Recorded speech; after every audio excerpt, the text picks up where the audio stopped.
So we're going to have a couple of spoilers in here, but I think it's going to be worth your while. I did go and see the new Star Wars. I have a challenging relationship with Hollywood since the Me Too stuff came out, but this was the sort of last hurrah. I did want to see where one of the great charismatic childhood heroes of my youth ended up, which was Mark Hamill, of course, playing Luke Skywalker.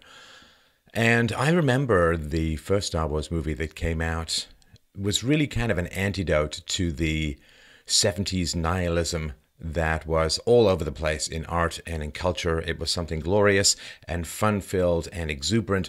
There was actually something to fight for, and I thought that was quite delightful. Now, I'm going to pull apart some narrative threads in the story, and they're going to be troubling to you, but that's good, right? Philosophy should not be easy or obvious. And some of you are going to respond and say, are you sure that's what the writers intended? And the only people who say that are people who aren't themselves creative writers. I actually started out, I wrote my first short story when I was 6, wrote my first novel when I was 11, and have written a lot of fiction, about 30 plays, half a dozen novels and so on, lots of poetry. And creativity is a negotiation with the unconscious. What flows in a fertile manner through the pen, through the keyboard, is something that you do a dance with. You want the story to go a certain way, but the energy of the characters, the life of the story, you're in a constant state of wrestling with it. If you dominate the life of the story with your intended purpose, then it ends up kind of wooden and lifeless.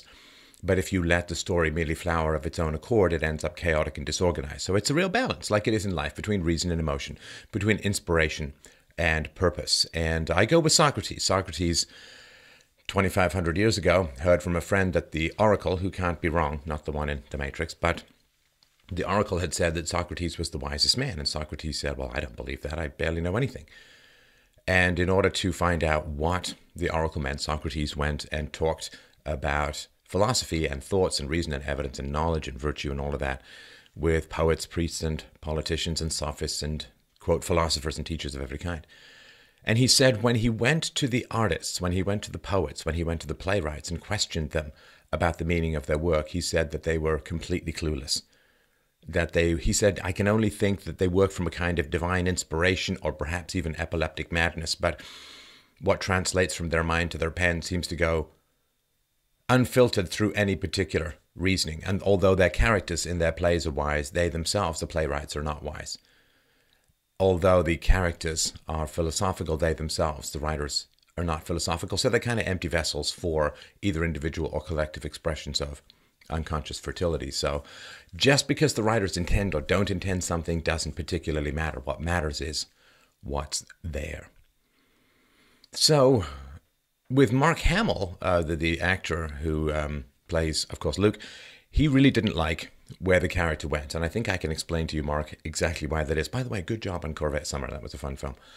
So after reading Rian Johnson's script for The Last Jedi, Mark Hamill said, quote, I at one point had to say to Rian, I pretty much fundamentally disagree with every choice you've made for this character. So again, spoilers away, but let's get into it. So Luke Skywalker has checked out of society. Isn't that interesting? He's a white male who's checked out of society. And we see this all over the place with white males, right? I mean, that they're not happy. Neither is Luke Skywalker happy. He's got this bitter, grizzled, half-homeless kind of determination to survive another day, but for no particular purpose other than to watch the slow extinguishing of his own possibilities and his own life. Destined to die on an abandoned, desolate rock in the middle of nowhere, no one even to bury his body. And this is true of a lot of white males, right? They're heavily in debt from terrible educations, they're living at home. There are endless diversity mandates in society, which means it's very, very hard for a white male to get a job, which means that white males kind of have to go into entrepreneurship, which has its ups and downs, of course. And there are jobs openly saying you basically, if you're a white male, you have no chance of getting this job. There is, of course, the men going their own way movement, or the MGTOW movement, where men are eschewing relations with women for fear of being preyed upon by a state that favors females vastly in the court system, family court system in particular. Massive amounts of unemployment. There is, of course, the opioid crisis that is striking white males particularly hard. And white males, for the first time in centuries, are seeing, and this is true of whites as a whole, are seeing the life expectancy decline. And depression, suicide, drug addiction, and so on are striking white males extraordinarily hard, which is not surprising since white males are the recipient of an enormous, virtually bottomless vat of social hatred and opprobrium. So it's not particularly surprising that a group that is excluded, alienated, attacked, and hated ends up being depressed, anxious, and prone to drug addiction and so on. So the fact that Luke Skywalker, the great hope of the rebellion, has ended up bitter and alone and without family, without friends, on a rock where he's basically going through bare animalistic rituals in order to survive, is not particularly surprising. The movie opens in terms of Luke Skywalker, who I think is the most important character here because he's the biggest change from the arc of the early story. So Rey, the young woman, hands him a lightsaber, and he just kind of shrugs and throws it over his shoulder. Mark Hamill's actually supposed to have a famous sense of humor if you look at the pictures of the inscriptions he's made on the Star Wars cards. It's pretty funny. But that's really quite fascinating, and you see a lot of this destruction of the archetypical history of the Star Wars universe in this. You know, there's trash-talking the quasi-Nazi Empire general, and there is this undermining of the existing history. Admiral Akbar is kind of wiped out with barely a moment's notice, and this end of the sort of first round of history, which happened with the death or the murder of Han Solo, which now happens, of course, with the death of, well, Leia survives, but she died in real life, and we don't know exactly where that's going to go from the end or the death of Luke Skywalker, which is interesting because, of course, in the first movie, the 70s one, it's true that the elder mentor died out, who Alec Guinness, right, famously actually made more money from the Star Wars movies than he did for the rest of his illustrious film and stage career combined. So the original the Obi-Wan Kenobi character did die out, but first of all sort of lived on and became more powerful, but he had the next generation.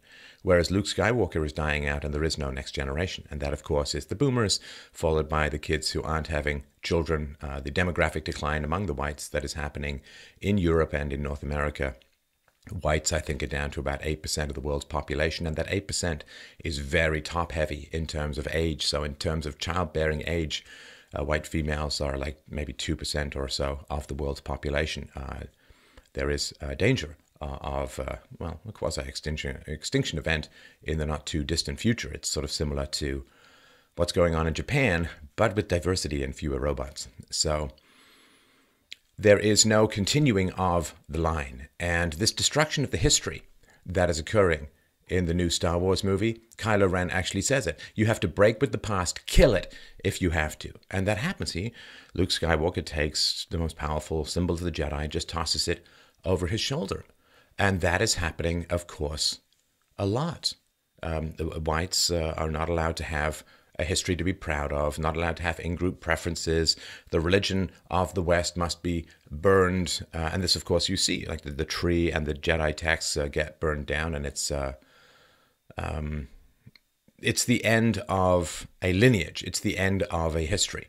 It is the end of culture and that which sustains you going forward to the future. So this is sort of white male civilization as a whole. Of course, we see this in terms of like the Jedi, the end of the Jedi Order and so on. We see this with white civilization. You got to pull down the statues. You got to ban white males and their historical texts from academia. And there is, of course, this don't hire white males in particular. And it's interesting because this break from the past is very singular to whites and in particular white males. So, for instance, nobody says to blacks, well, you have to break with the past, kill it if you have to. And nobody says to Muslims coming to Europe from the Middle East, well, you've got to break with the past, kill it if you have to, right? They're allowed to retain their ancient traditions and hopes and resentments, but whites and white males, it is specifically disallowed. There's an old saying that if you ever want to know who rules over you, figure out who you're not allowed to criticize. And I would add to that, I would say if you ever want to know who is really enslaved in society, all you have to do is look at who's not allowed to get angry.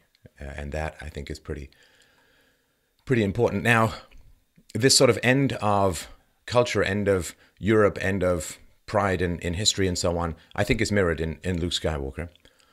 And here, what's interesting is you see this young white woman, Rey, she comes out and begs him to return to the fight. This will happen. This will happen. There is a huge amount of unhappiness among women these days. So 28% of young British women, for instance, are mentally ill. Now, they've not been formally diagnosed. It's based on sort of a survey, but that is some pretty chilling stuff. This is very hard to date and to settle down and have a family with and so on with these women who are just kind of crazy. Women as a whole are unhappier than men throughout the course of their lives until women are about 85 or so. So hang in there, ladies. Happiness is just a blue rinse away. And of course, right, I mean, with the death of opportunities, economic opportunities for white males, well, women don't have as much of a chance to settle down, to have kids. They don't really end up with the kind of job satisfaction that is promised to them in feminist literature. And of course, men are shying away from women because men don't want to get eviscerated in the family court system if the woman suddenly decides she's dissatisfied and wants to move on while taking half of his stuff. You know, that old saying, some guy who got divorced said, I'm not going to get married next time. Next time, I'm just going to find a woman I hate and buy her a house. That is pretty important. And the stories of celebrities, right? Now, Mel Gibson was worth like $900 million. His wife, he and his wife got divorced. She ended up with $450 million because, right, she did all those great movies and Hamlet. And anyway, so men are shying away from women for long-term commitments because it has become too toxic and dangerous for men in the family court system. And so men are only using women for sex. And this, of course, creates anxiety, depression, and a feeling of being used because you are being used. And so this is just part of the general feminist after effects, right? This death spiral shitstorm of cultural destruction. So women are going to beg men to return, to protect them, to save them from other cultures that don't respect women, as those other cultures work assiduously to take over European and North American political systems. Women are going to come back to men and say, oh, by the way, we need you now. And that is going to be kind of a challenge for everyone involved. And if you want to see this kind of hatred, to me, it really came to focus, right? So there's a salt planet, I think it's called Crate, because, you know, they didn't want to completely rip off The Empire Strikes Back, this ice battle of Hoth. So what they did was they just created bloody snow called Crate. Now, Crate, of course, you know, white skin and red underneath. Well, that's Caucasians, right? White skin and red underneath. And in that battle, Luke shows up. And, you know, it drove me kind of nuts that he was missing the gray in his beard, but then we sort of realized why. So Luke shows up, and then, like, every weapon in the known universe is aimed at destroying him. This is the hatred directed at white males. And, of course, he's just a projection. He's not actually there. And so the fact that projection is really there, you know, there's a lot of frustration out there in the world. This is why I talk about race and IQ, is that I want people to get along. I want people to understand and to have peace with the way that the world and its cultures are. Because there's this incredible frustration out there in the world that other cultures are just not able to reproduce the former successes of white male culture, of European and North American culture. So there's this immense rage and frustration because race and IQ are not talked about, and it's not really fundamentally possible to reproduce a Jeffersonian democracy in Somalia, because Somalia has an average IQ, what is it, in the high 70s, low 80s or something like that. I mean, just can't do it. And, you know, it's like having a bunch of Chinese people go up against NBA stars, you know. I mean, there may be the occasional net, but it's mostly going to be luck and circumstance. And so this rage against white males comes from a frustration at not being able to reproduce the great things, the great civilizations that white males have produced, which is why there's this implicit despair about other cultures and countries and civilizations, which is why everybody swarms to the countries built by white males and then ends up screaming racism. There is this incredible frustration. Fleeing to a European country is a confession of despair that what you want in Europe can never be recreated in your home country. And but this is what happens, right? I mean, white males build these great civilizations, and then elements within those civilizations open the borders, everyone comes in and then finds that they can get more money screaming racism at white males than they can getting jobs. And that's, of course, statistically what happens. What's like north of 80% of the migrants in certain places in Europe don't have jobs. And so the idea, hey, let's import lots of migrants so that we can pay for the boomers' retirement, not going to happen. accordion crash. And so all of this rage directed at, the archetypical white male who's Luke Skywalker, he doesn't die, he just disappears. And the tension between Luke Skywalker and Kylo Ren, right, his pupil, is really interesting because that's, to me, the boomers and the generation, the millennials or the post-boomer generation. Boomers let communism and sort of endless rampant diversity and open borders into the culture, and then they have a huge amount of problems with the next generation. Well, of course. Of course. And that is, to me, summed up in the endless, quote, diversity in the, you got women in charge of everything, lots of minorities around and so on doing stuff. And this diversity, which was barely present, you got Lando Calrissian, I think, in the second Star Wars, but this diversity was not very much present in the first couple of Star Wars, but it's very much relentless and a core feature of the new Star Wars universe. And that, to me, is quite fascinating because this relentless diversity is actually very revelatory, whether the writers like it or not. Because, you see, in the first Star Wars, they win, right? They destroy, spoiler from decades ago, they destroy the Death Star, and they have this, big medal ceremony, and they win. Whereas in the newest Star Wars, which is so diverse, well, they just, it was kind of weirdly painful to watch them just going from disaster to disaster to disaster. They lose, they lose, they lose. So it's like, well, more diversity equals more disaster. And it's very clear in the movie. They don't really strike back any kind of blow that is based on skill. One woman sacrifices herself by jet setting through a spaceship like she's playing a giant cosmic game of Fruit Ninja. But it's not skill. That's just self-sacrifice. So yeah, this sort of reminds me, there was a tweet that was pointing out that when America was only 10% diverse, America helped beat Nazism. But now that America is 25% diverse, they've spent, more than a decade and a half in Afghanistan and can't close the victory. So the idea that diversity is a strength, even in the new Star Wars, they go from disaster. Who wants to sit there and watch a hospital ship get blown up and endless numbers of rebels get killed? That was really a decimation fest from the very beginning of the bombing run on the was it a dreadnought or the big spaceship? It was just, what a population decline count. Somebody should do a body count of the movie. The rebels just get shredded and destroyed to the point where you end up with like a dozen running out through a rock wall and trying to escape with the tiny little ice crystal snow leopard, I guess, put in there so they can sell some plush toys. But this increased diversity means decreased success. In fact, it's just one disaster after another for the rebels. And I'm not really sure, if diversity is such a strength, why, now that the Star Wars universe is more diverse, do the rebels keep losing? Well, because there's kind of a truth in that. If diversity is such a strength, then why do leftist academics never hire conservatives?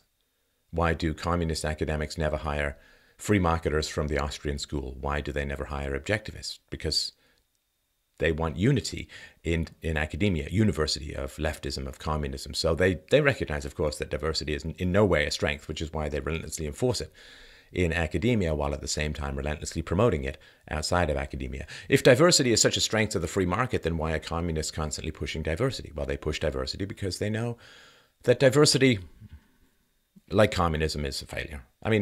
It may take us another couple of years to accept and absorb that and be able to talk about that more openly, but statistically, it's a failure. It's a complete failure. The cultures are not intermingling. Everybody's just ending up in their own neighborhoods. Cultural trust is down. Social trust is down. Neighborhoods have been destroyed.